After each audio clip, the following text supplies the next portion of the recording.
What up, Hype Squad? It's your boy LaCracio coming at you with another video. And if you're new to the page, welcome to Exceed the Hype. To join the Hype Squad, all you got to do is click the subscribe button. And as always, if you enjoy this content, leave a like and a comment, alright? So today's video is about the Sacramento Kings. We're continuing our series, our first quarter check-ins, where we check in on each team in the NBA and how they're doing with their progression up to the first quarter of the season. Alright, so today is the Sacramento Kings. So, the Sacramento Kings are still a bad team as of right now. They are currently 5-13. With 18 games played, they won 5, they lost 13. I personally believe that the next step for Sacramento is to switch the focus. So, we all know in the summer, Sacramento made some key additions to the team, all right? They had a great draft. They had a franchise-changing draft, in my opinion, because of the talent that they were able to get in this draft, right? The next thing they did, they had the bright idea that, hey, we have these young guys that need to develop. We need to get some good veterans, get them on a team, keeping everybody in check, making sure people don't build bad habits and things of that nature. Which is a good idea, but you can question the way they went about it, all right? They added guys like Zebo, Zach Randolph. Now, who I think is a good addition if you use them right, because they have him starting currently. He's like their best player right now. But that's interesting, because where is that going to get you in the long run when it comes to developing these players when your best player is Zach Randolph, somebody who's just there for veteran leadership? All right, they added George Hill, who was in the starting lineup as a point guard. That's interesting because George Hill, and another factor about George Hill, he's making $20 million a year. For George Hill at this stage in his career, it's insane. On a 3-year contract, $20 million a year. And then they got Vince Carter, which they're using Vince Carter correctly. Vince Carter is just really there, veteran leadership or whatever. He doesn't make a whole lot of money with this team. He doesn't play that much. He doesn't score that much. He's there for leadership, and that makes sense. In my opinion, first of all, you got to take Zebo out the starting lineup, and you have to bring him off the bench. Now, he was coming off the bench in Memphis. I don't know how up he would be for that, because if you think about it, he's been in a winning situation the majority of his career now. He started off in Portland, where they had a lot of talent, they didn't have a lot of discipline, and they weren't that successful, right? He left Portland, everybody was getting in trouble and all that stuff. He left Portland. He went to Memphis later. He ended up in Memphis. But Memphis, they went to the Western Conference Finals. They've been a perennial playoff team. They've been winning like 50 games. Memphis is tough. Now, he had this last year in Memphis, he had to transition to the bench. Okay, and now he transitioned to the Sacramento Kings. They were a team who still offered him some legit money. And he's starting. Right now, he's currently averaging 12.9 points per game on a losing team. I don't know how he would adjust to coming off the bench, but I honestly think he should come off the bench. Because to start him, they had to move Willie CauleyStein to the bench, and Willie CauleyStein is one of their main factors that they need to really try to develop. He's their center of the future. He's somebody who had Tyson Chandler potential, so we have to make sure that we continue to build that up. All right, so we talked about, I think George Hill also needs to be possibly traded. Now, the problem with that is, because I think those minutes should go to DeAaron Fox. The problem with George Hill is that he makes too much money. If you're making $20 million, I don't know what team is going to want to pay George Hill $20 million. When I first thought about trading George Hill, I was thinking San Antonio. San Antonio's a perfect match. They don't have a point guard. Tony Parker's still out.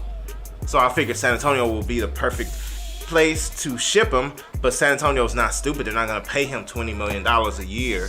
And they don't want him for 3 years as well. So I don't know how they're going to trade him or if they can trade him. But one thing's for sure, I like the fact that he's there. He's a good veteran. He's still a good player. But when it's taking minutes away from DeAaron Fox, it's an issue. All right. So let's get into it. Who are the Sacramento's most productive scorers at this point? Well, you got Zebo, 12.9 points per game. You got Buddy Hield is an interesting one, 11.5 points per game. You have DeAaron Fox, who scored 11.1 points, 26 minutes, by the way. And you have Willie CauleyStein with 10.2 points, and he's pulling in 6 rebounds as well. to go inside that. I think CauleyStein should be getting more rebounds, but if he was playing more minutes, he'd be getting more rebounds. See my point?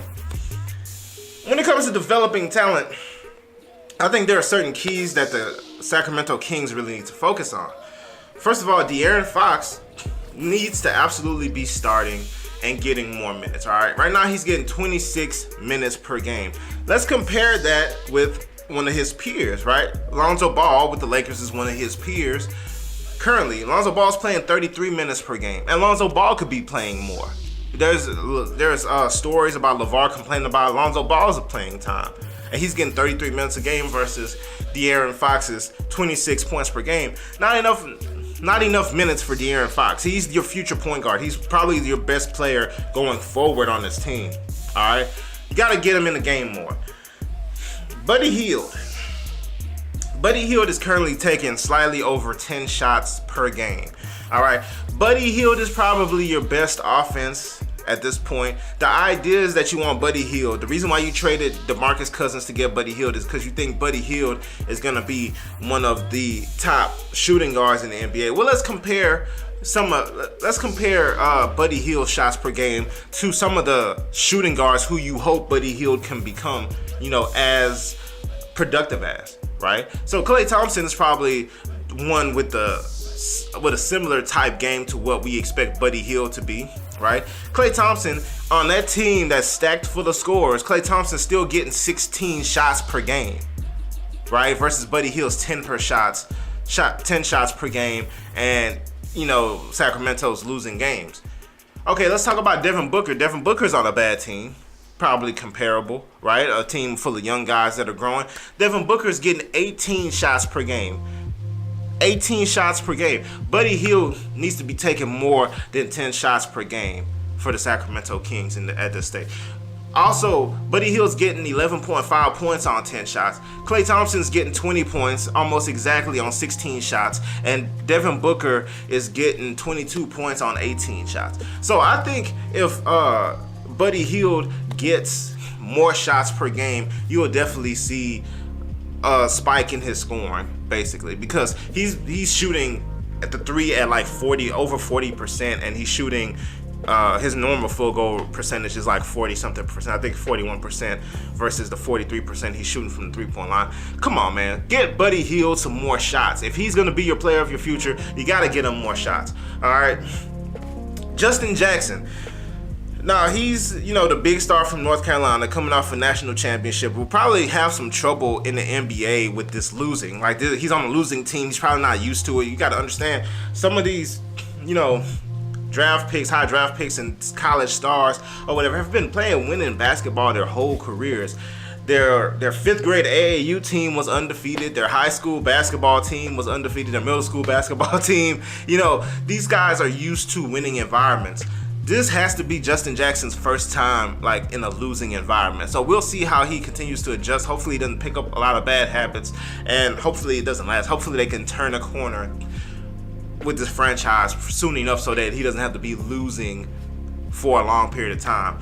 But hey, he definitely needs more minutes to get used to the NBA more and to find his game in the NBA, because it's not going to be the same as the way he played in college. So he needs those minutes. Very important for him to get more minutes on the court, to earn more minutes. Willie CauleyStein should start the games.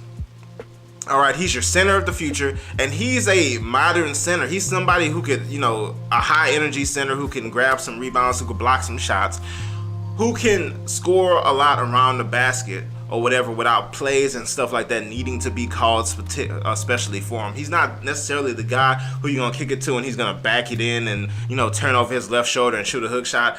I mean, he probably has some of those skills, but that big man is dead in the NBA these days. Willie CauleyStein is somebody who is a modern center, and you need him to play more minutes, especially over a Zach Randolph who's at the end of his career. It doesn't really make sense for Zach Randolph to be getting those minutes when they could be going to this young guy, developing the young guy. All right, so that's Willie CauleyStein. He should be starting. Frank Mason, in my opinion, should be getting more minutes too. Now, he is going to be the backup point guard, so I mean the minutes are as available basically, but naturally, Fox is going to have some time when he needs breathers, and we need to get Frank Mason in there. I really think he is a NBA point guard, and he is going to be a very solid NBA backup point guard for a minute.